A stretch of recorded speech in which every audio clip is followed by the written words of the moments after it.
once you start speaking. So I will read my recommendation.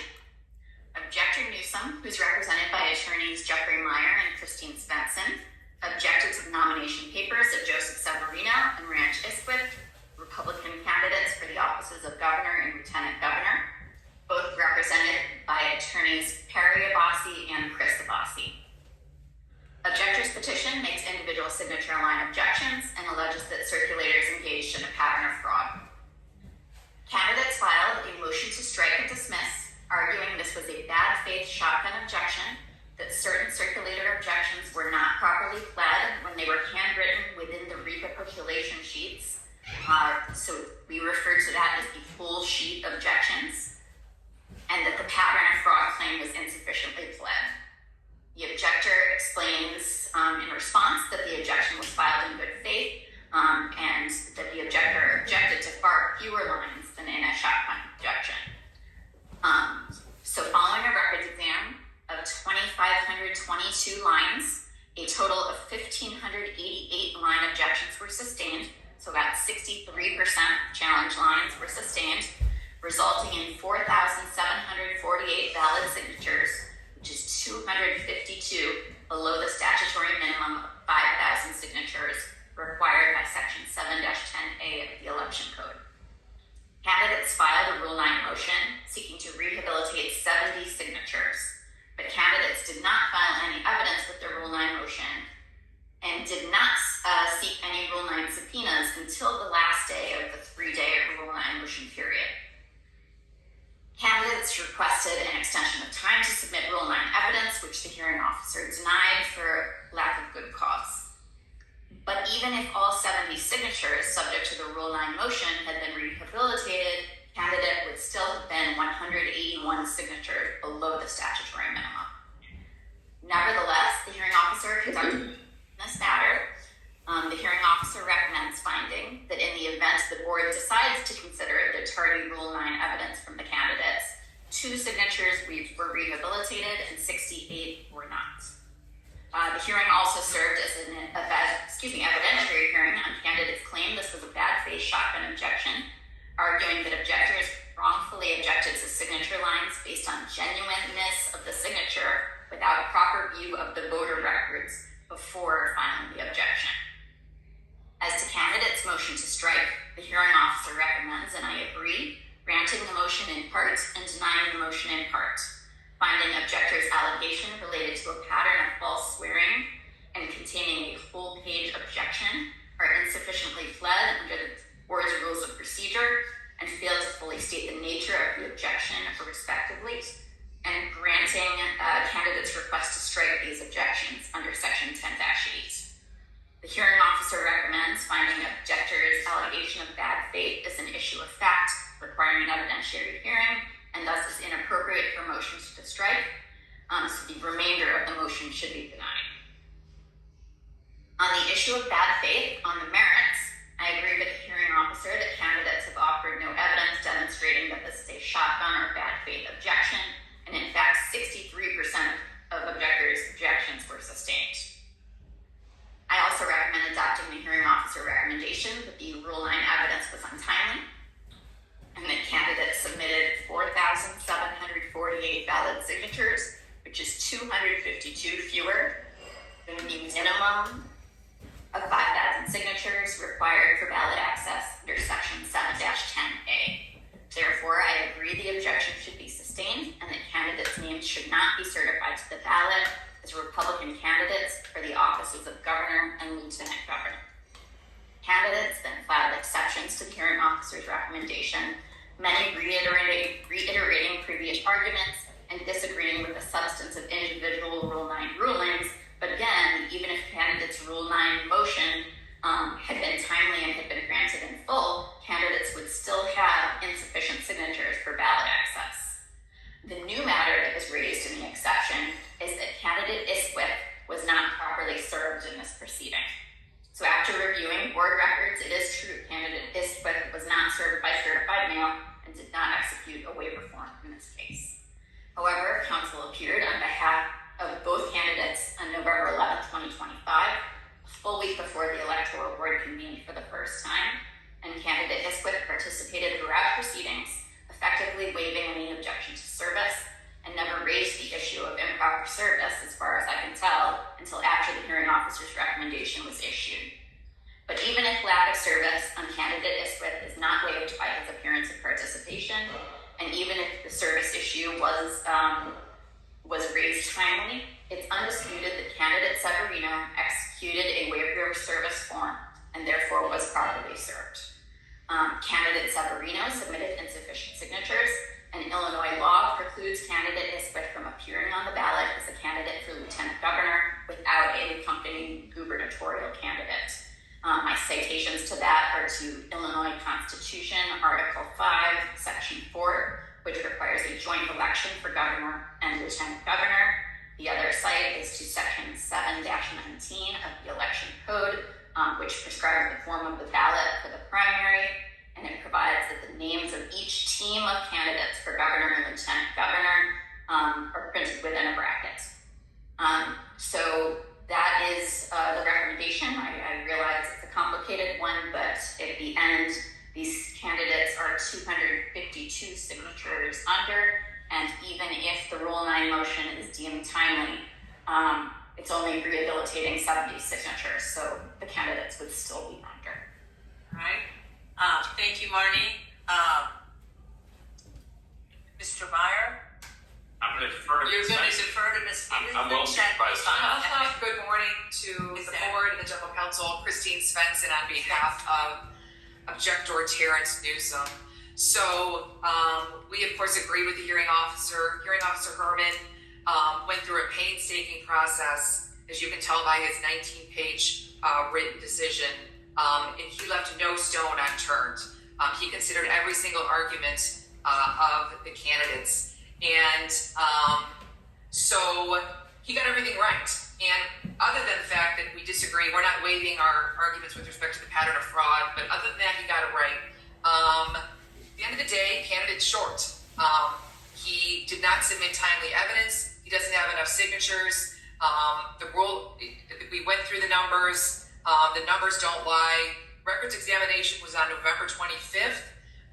The Rule 9 period he got until December 2nd because of the Thanksgiving holiday. And even with those extra days, no affidavits were submitted, no certified voting records. They have no good cause to try to extend that Rule 9 motion period. Then it's interesting, and of course, only 70 signatures were even mentioned, but it was just argument. There was no evidence submitted. I will just acknowledge the fact that they submitted this quote-unquote evidence exchange on December 13th, because I know counsel's going to bring this up. This evidence exchange still didn't provide us with any certified records and no admissible evidence. And by the way, December 13th is 18 days after the records exam and 11 days after the Rule 9 period ended. Way, way late. No good cause shown. All they have left is bad faith. That's all they have. This case is distinguishable from the case they're going to talk about. They're going to talk about Daniel versus Daly. That case involved an objector who challenged 91% of the signatures. We challenged 39% of the signatures. And by the way, we got a 63% sustained rate. Also, Daly is distinguishable because that objector would testify, and so a negative inference was drawn against his what his testimony would be.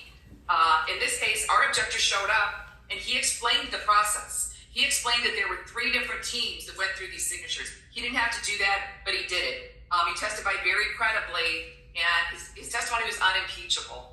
And by the way, the Nader case says that the Electoral Board has no jurisdiction over the processes involved with determining or how the objector goes about coming up with his objections. So the hearing officer threw him a bone at that one and let them cross-examine our objector. Finally, they're going to bring up due process. This is the opposite. This is where every single opportunity to try to rehabilitate signatures was granted. They missed every deadline. They didn't submit evidence. I'll just finish with their statement brief actually is the candidate's testimony. It's a cut and paste job where the candidate says, people should all be disregarded and thrown out. At the end of the day, they're short. Thank you, Ms. Svensson. Mr. Abbas. Thank you, Madam Chair. So after the record exam, the summary of the record exam showed the candidate was minus 252. What the candidate's arguments are is that we get to back above 5,000 with three parts.